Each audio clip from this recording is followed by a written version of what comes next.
सुप्रभात बच्चों आज हम लोग हिंदी फर्स्ट के पाठ 5 के फूल के बोल इस पाठ का अध्ययन करने जा रहे हैं।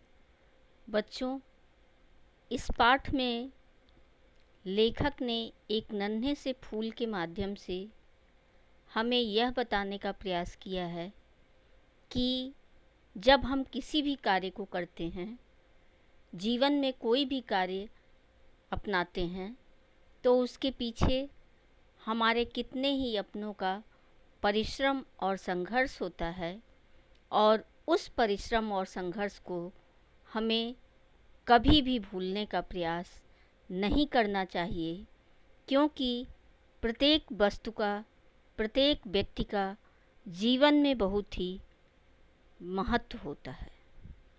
तो बच्चों, आइए हम लोग इस पाठ की ओर चलते हैं और यह जानने का प्रयास करते हैं कि फूल ने अपने मन की व्यथा को किस प्रकार से हमारे सामने प्रस्तुत किया है। बच्चों, पाठ को पढ़ने से पहले हम इस पाठ को लिखने वाले कवि के विषय में, उस कवि के जीवन से आइए परिचित होते हैं। कवि परिचय। भारत भूषण अग्रवाल। भारत भूषण अग्रवाल का जन्म उत्तर प्रदेश के मथुरा नगर में सन 1919 ईस्वी में हुआ।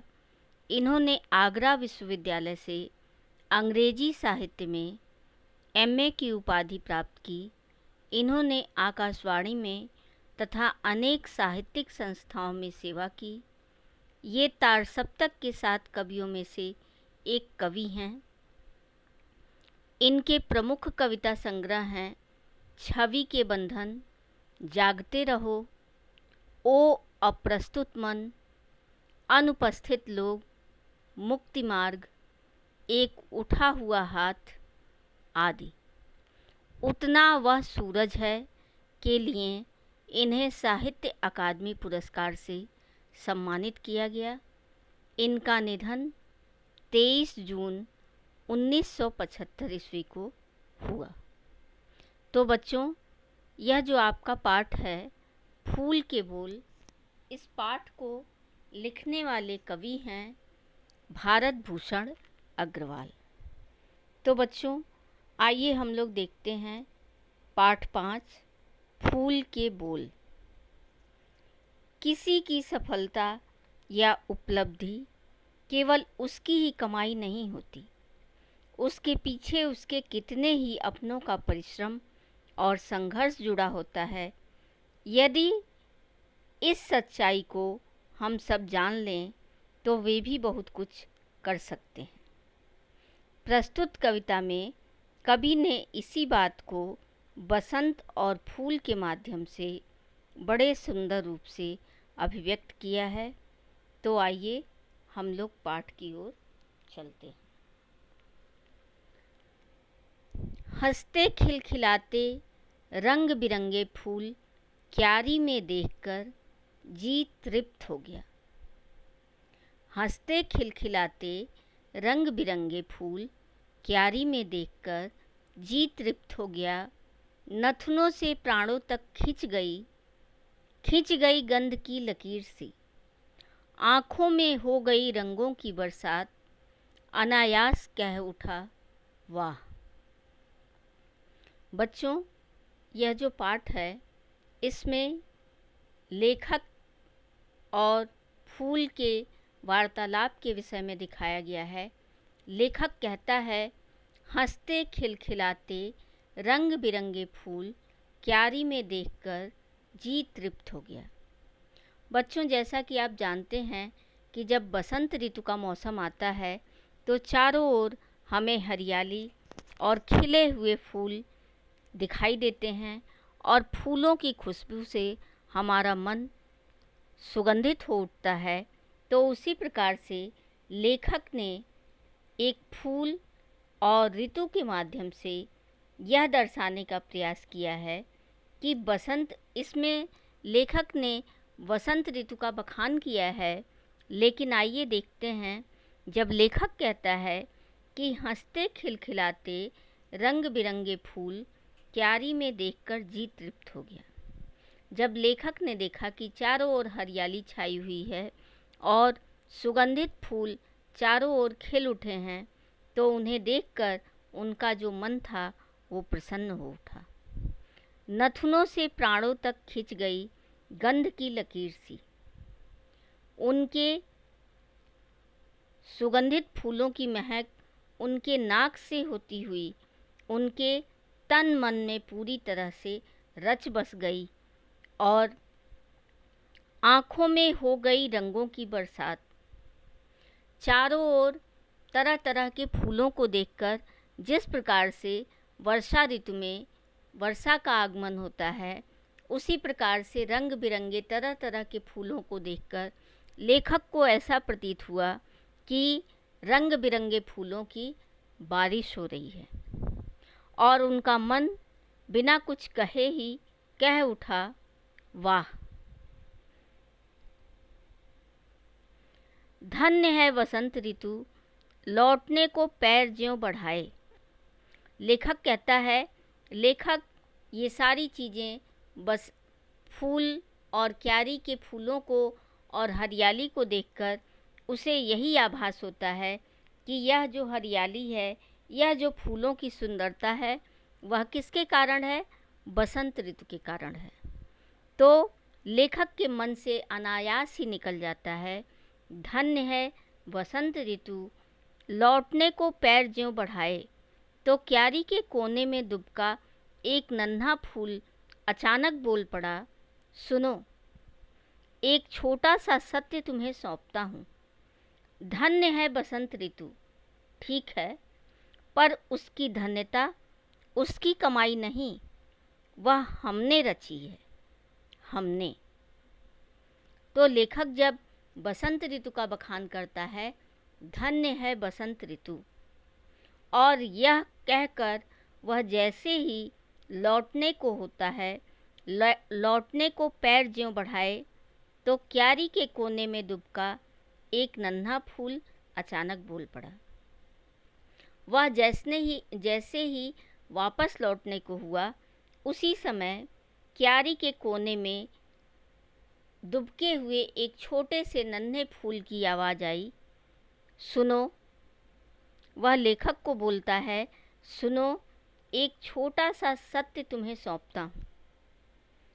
वह लेखक से कहता है कि तुमने बसंत ऋतु का बखान तो किया और बसंत ऋतु धन्य है, इसे मैं भी मानता हूँ, यह ठीक है, लेकिन फिर भी यह जो धन्यता जो तुम उसका बखान कर रहे हो, यह उसकी कमाई हुई नहीं है, बल्कि इसमें हमारा भी कुछ सहयोग है, योगदान है।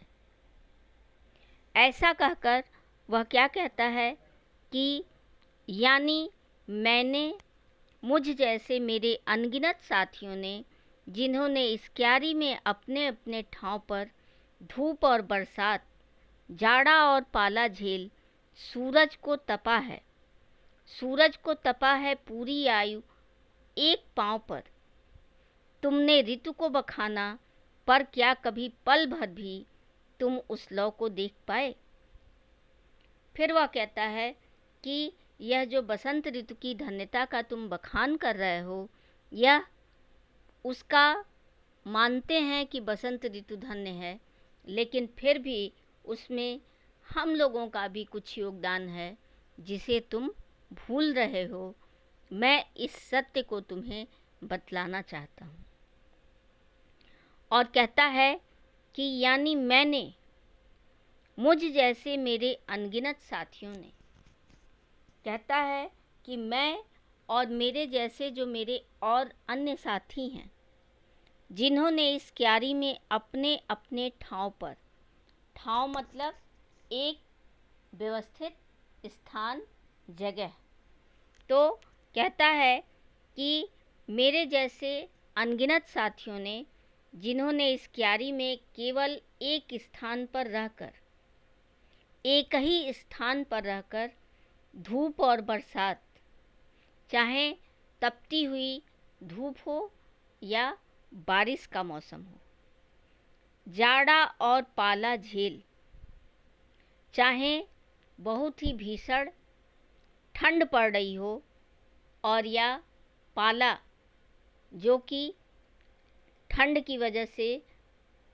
मनुष्य का शरीर ठिठुर जाता है, वैसा भी वो सारी चीज़ों को किसने झेला है?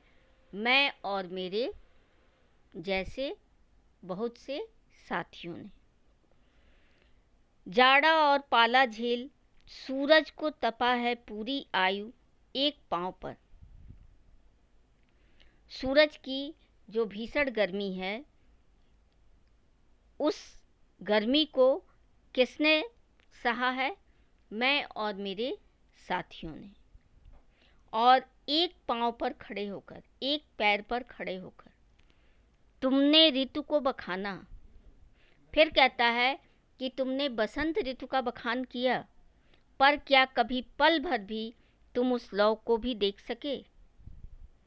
तुमने एक पल भी यह नहीं सोचा कि इस ऋतु के सुंदरता में किसी और का भी हाथ है। तुम उस लौ को भी देख सके जिसके बल मैंने और इसने और उसने, यानी मेरे एक एक साथी ने मिट्टी का अंधेरा फोड़ सूरज से आंखें मिलाई हैं। उसे यदि जानते तो तुमसे भी रंग जाती एक ऋतु। फिर वह कहता है कि यदि तुम उस छोटी सी लौ को देख पाते, तुम उस लौ को भी देख सके जिसके बल मैंने और इसने और उसने, यानी मेरे एक एक साथी ने मिट्टी का अंधेरा फोड़ सूरज से आंखें मिलाई। आप यह कल्पना कर सकते हैं कि जब एक नन्हा सा पौधा मिट्टी के अंदर होता है तो वह पूरी तरह से अंधकार में डूबा होता है, और अंधकार में रहते हुए अचानक से जब उसे प्रकाश मिलता है, उसे रोशनी मिलती है, तो वह बहुत ही कष्टकारी होती है। तो इसीलिए पौधा कहता है कि तुमने ऋतु को बखाना, पर क्या कभी पल भर भी तुम उस लौ को देख सके? तुमने ऋतु का तो बखान कर दिया, लेकिन तुम्हें वह रोशनी नहीं दिखाई दी जिसे किसने झेला है? मैंने और मेरे जैसे मेरे अनगिनत साथियों ने। उस अंधेरे को फोड़कर, अर्थात कठोर परिश्रम करके, और तब जाकर मैंने इस सूरज की रोशनी से अपनी आँखें मिलाईं। और यदि जानते तो तुमसे भी रंग जाती एक ऋतु। और उसके बाद फूल कहता है कि यदि तुम वहाँ तक तुम्हारी निगाह पहुँची होती, तुम उसे जान पाए होते, तो शायद आज तुम जिस ऋतु का बखान कर रहे हो, तुम्हारे साथ साथ एक अन्य ऋतु भी रंग जाती। तो इस प्रकार से फूल ने अपने मन की व्यथा को लेखक से कहा। जैसा कि आपके अनमोल बोल में लिखा है कि फूलों की खुशबू वायु के विपरीत नहीं जाती, परंतु मानवीय गुणों की खुशबू चारों दिशाओं में फैल जाती है। जो फूलों की खुशबू होती है वह जिधर वायु जाती है उधर ही मुड़ती है, लेकिन यदि मनुष्य के अंदर अच्छे गुण हैं, अच्छे संस्कार हैं, तो उसकी कीर्ति पताका चारों दिशाओं में फहर जाती है। तो बच्चों, इस प्रकार आपने देखा कि एक फूल के माध्यम से इस पाठ को पढ़ने से इस पाठ का सारांश यह है कि एक नन्हा सा फूल अपने मन की व्यथा को व्यक्त करता है और यह बताने का प्रयास करता है कि जिस प्रकार से किसी कार्य को करने में, जैसे बसंत ऋतु का जो बखान लेखक ने किया, तो बसंत ऋतु अपने में धन्य है बसंत ऋतु में चारों तरफ प्रसन्नता, हरियाली और खुशबू छा जाती है, उसी प्रकार से जो फूल हैं वो फूल किस प्रकार से परिश्रम करके, जैसा कि फूल ने कहा कि अपने एक पाँव पर खड़े होकर हमने सूरज की गर्मी को, सूरज की तीव्रता को सहा है, और साथ में बारिश का मौसम हो या अधिकतम तापमान हो, ठंड हो, उसे भी हमने झेला है, और तब जाकर यह हरियाली और फूलों का मौसम हमारे सामने आया है।